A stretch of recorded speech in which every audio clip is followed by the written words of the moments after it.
Hello everyone, KobaltKai here. Welcome back to my development log of Kaiju Chronicles.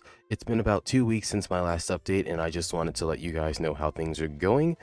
When I first started out using Godot, I let you guys know that I was switching over from RPG Architect.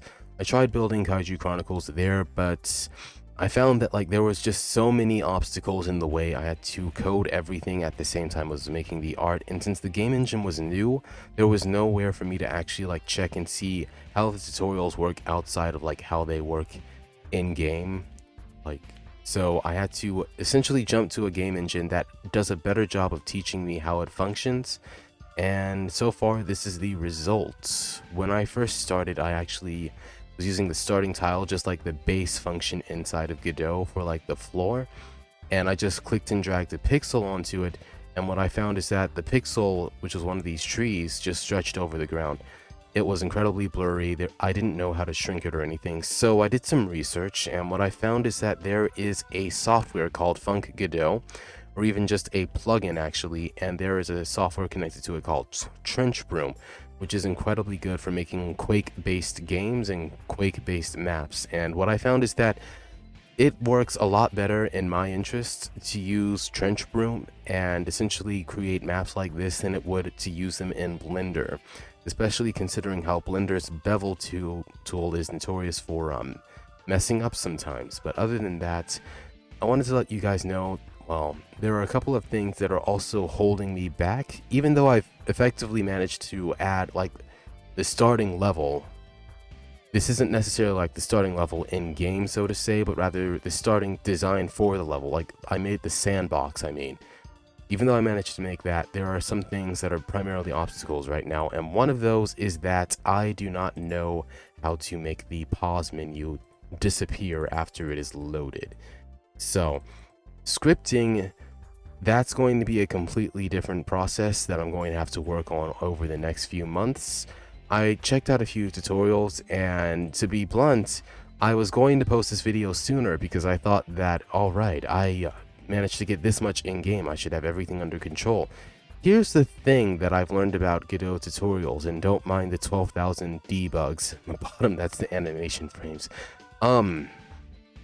As it turns out, making menus, user interfaces, and basically doing anything inside of Godot, what I found is that some of the scripts in the tutorials, they're outdated. So don't do the thing that I did. If you're new to Godot, don't go online for a YouTube video and look up, how did you do this? How did I add projectiles to my game? Or how did I add save files?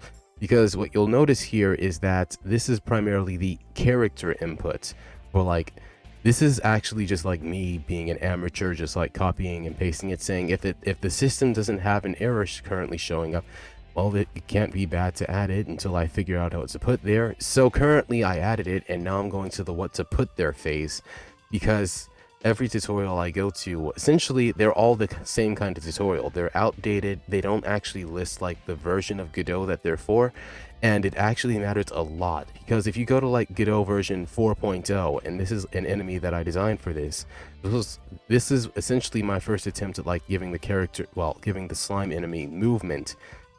It was supposed to be able to move in this video, but what I found is that there are some scripts that do not work, and they were supposed to work according to the tutorial, but the tutorial did not mention which version of Godot it was for. So mainly that's just me not looking up the documentation, and what I'm going to have to do next after this is essentially look up the documentation to the game, figure out how things are going to move. I have to figure out how to make the pause menu and everything like that, but I just wanted to give you guys an update on everything. So just a heads up, it's probably going to be a bit, actually, considering I'm learning an entire new game engine. It might be 2 or 3 months before I actually have this game in playable condition.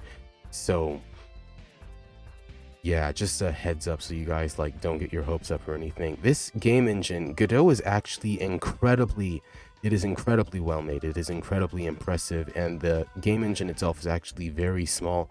But even just the troubleshooting and whatnot, I have not read any of this. Everything I've done so far in game, it has been without reading almost any of this. And then I was like, all right, I hit a wall, I have to stop and I made the mistake of checking out YouTube tutorials that seemed to be made by beginners who weren't even aware of what version of Godot they were using, so they didn't actually list it even in the title. And that's kind of on me, because I was a beginner when I first started, and I'm still a beginner now. But anyway, I'm going to be working on this over the next few weeks. It's probably going to be a pretty quiet month from me.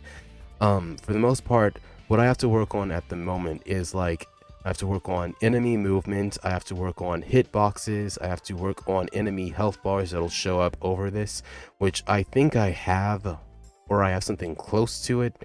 It's just a matter of getting it to load. I already figured out how to do it with like 2D section for the character, so I just have to figure out how to add this scene to the 3D scene over the character inside of their own separate scene. So if I were to just like copy and paste this 2D scene over here, whichever one it was, and I just coded it to represent the enemy health, and I set enemy health and whatnot.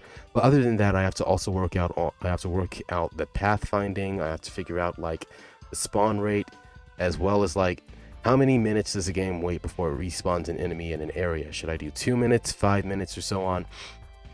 Things like that. Essentially, that's where I am currently. But other than that, if you guys have any advice you would like to give me on how to like make user interfaces,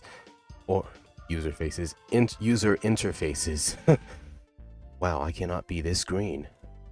If you guys have any advice on like how to make the pause menu disappear or something like that for version 4.3, I have not really gotten too far into the documentation yet, but considering that Godot 4.3, it's incredibly good. I should have something working hopefully pretty soon. It's a pretty basic pause menu. I haven't animated anything yet.